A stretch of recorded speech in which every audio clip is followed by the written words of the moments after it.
With the Cowboys changing schemes into a more physical approach, it left the questions on some certain players if they truly fit this next scheme. And one person that comes to mind is Brock Hoffman. Was he truly the answer of what he did, which was amazing this past year? Is he the answer, or was he a temporary option until a better option emerges? We'll find out next.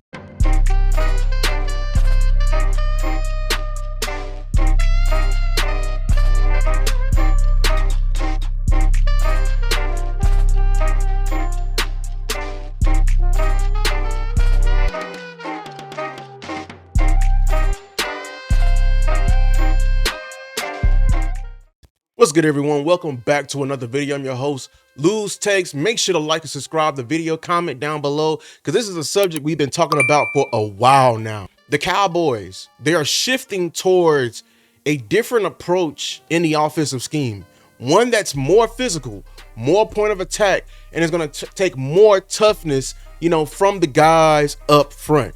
Now, we had a situation last year where the offensive line, in my opinion, was the reason that the offense was, regressing or did not hit their full potential. But there were some bright spots, including the guy we're going to talk about today, Brock Hoffman. Brock Hoffman came in a position at right guard when our leader, our true leader, Zack Martin, was literally breaking down before our eyes, and came in and instantly was a better option than what we had at the starting right guard position, and it helped change our offense for the better of what we had last year. But today we will be deep diving in those games that Brock Hoffman came in, and we're going to ask the question, was it enough for him to be the solidified right guard spot of the future? Did he develop truly enough for us to not be concerned with that position for years to come, or even in this upcoming draft? Did his play even confirm that he's a chameleon? Can he last within multiple systems, multiple philosophies, multiple different iterations of offenses? We're going to be deep diving on everything from the run blocking to his strength to pass pro to his processing. We're going to be really deep diving in those four key areas and see if his game really do truly align to the new system that we have in place, that Shotty's bringing in, that Clayton Adams is bringing in, with the power scheme and the power mentality. And finally, settle the question, does Brock Hoffman truly belong on the Dallas Cowboys starting line? So let's start with his pass pro. I mainly care about how he does in the 50 protection. I'm gonna put on the screen. If you've been watching me all this long, you should know, the different colloquialisms I use for offensive linemen. And the 50 protection is just the protection that most teams, football is just handled this way because a lot of teams want to get in that 3 to 5, step drop with the quarterback, more developing routes, medium to deep routes.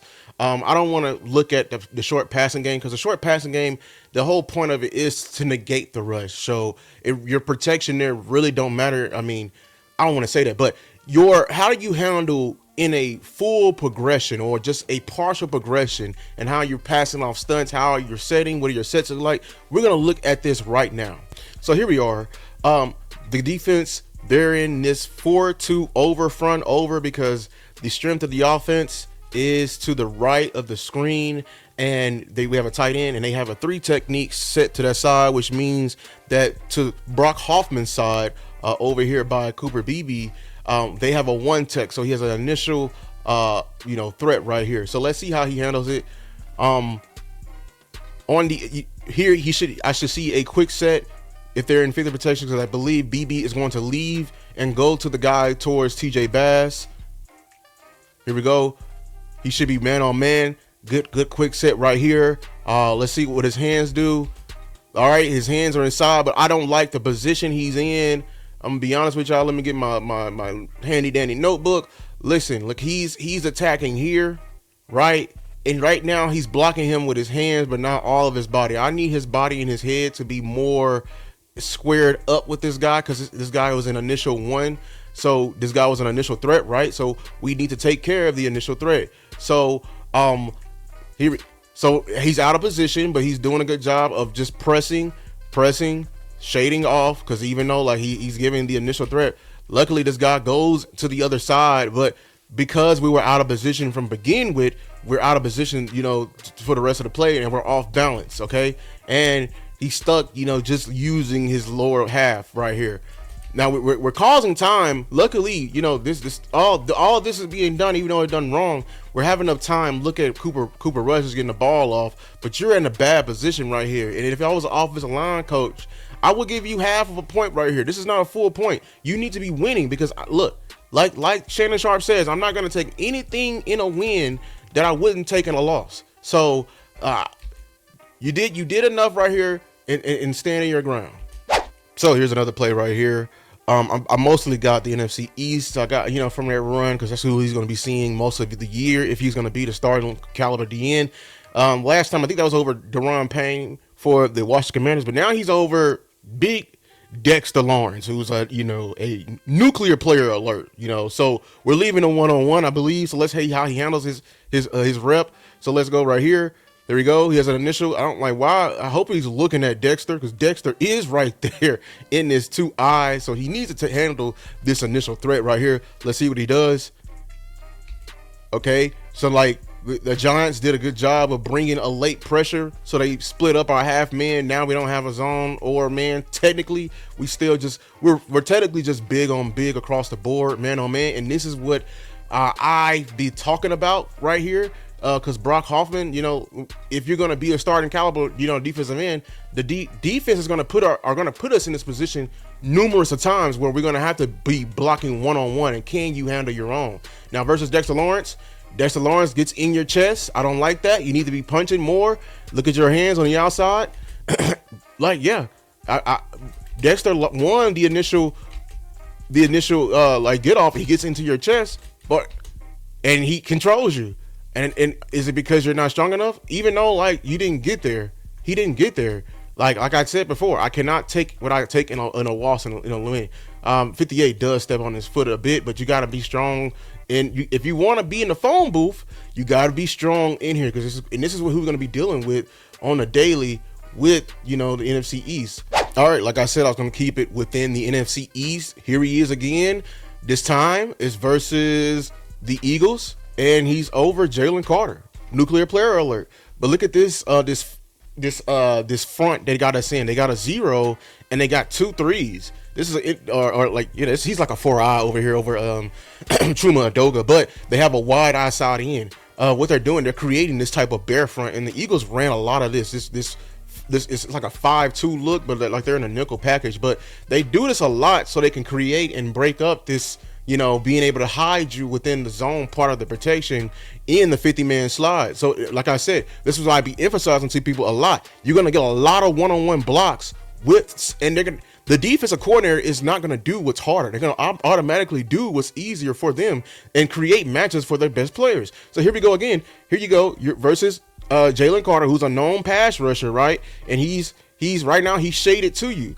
All right. So if I was him, I would take just a step back, or like I may even do I wouldn't even move really. I would just stay padded because he's so tight. I wouldn't want to, I don't want to do a jump set towards him because he's fast enough to go inside, and I don't want to go inside because he's fast enough to get on your hip and press you towards the quarterback. So I would just stay right here. I would just literally stay right here, pat my feet, you know what I'm saying, and shoot. And almost read and react because at the end of the day, it's about winning the rep. It's about winning the rep. So what we do here, Brock Hoffman, I think he oversets, and look at him. I caught him in the right frame right here. He's elongated.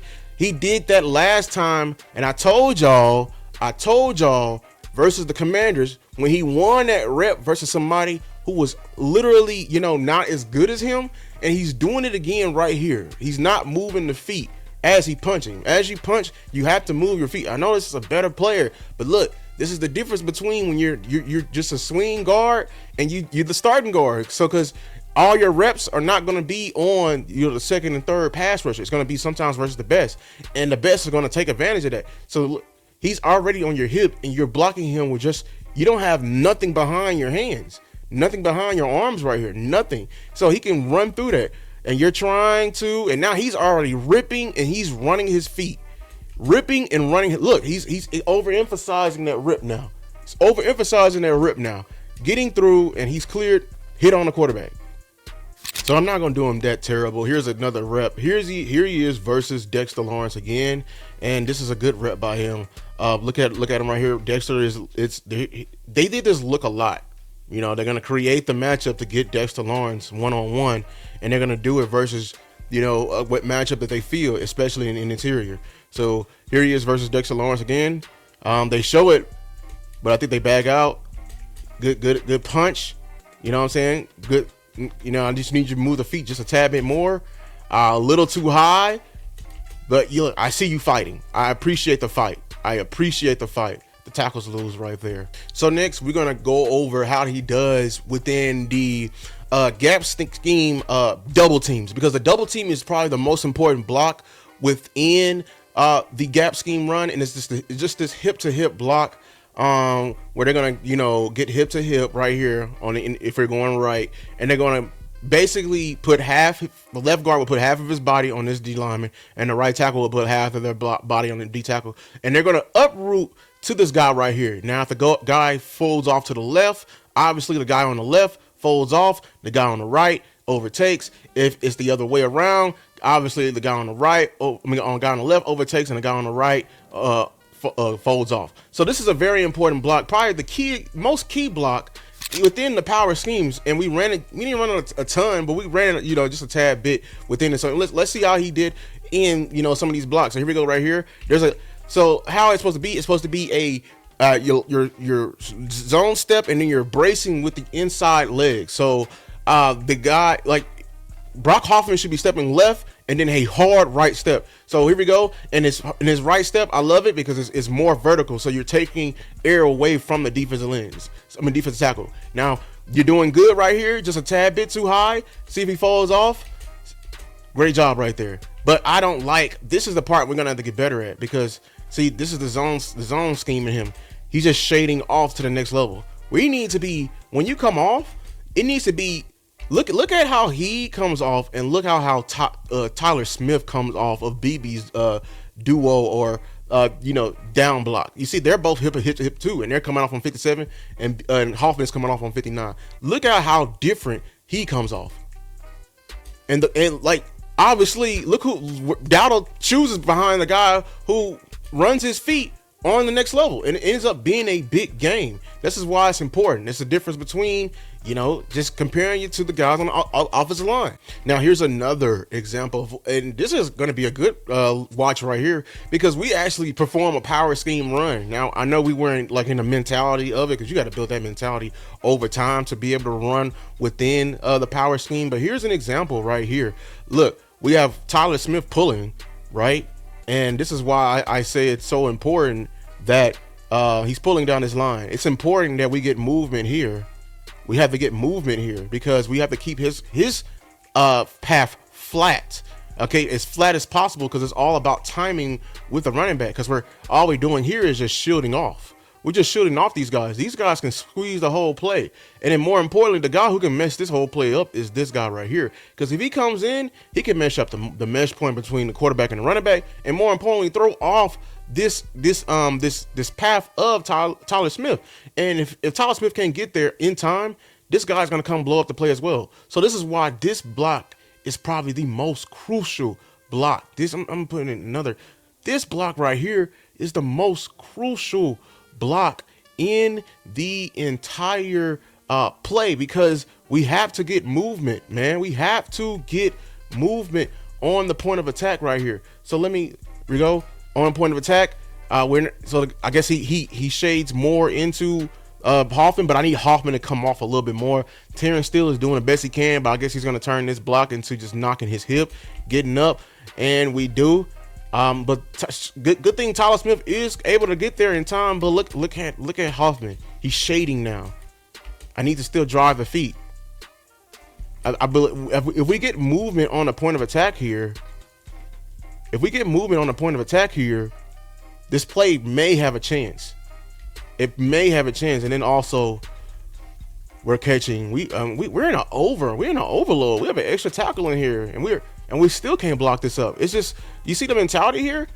79 is also catching and shading. We need to be displacing these guys that way. We can't do that. That's why it's important on the power scheme run, because more guys here, the defense is just taught to just come and feel.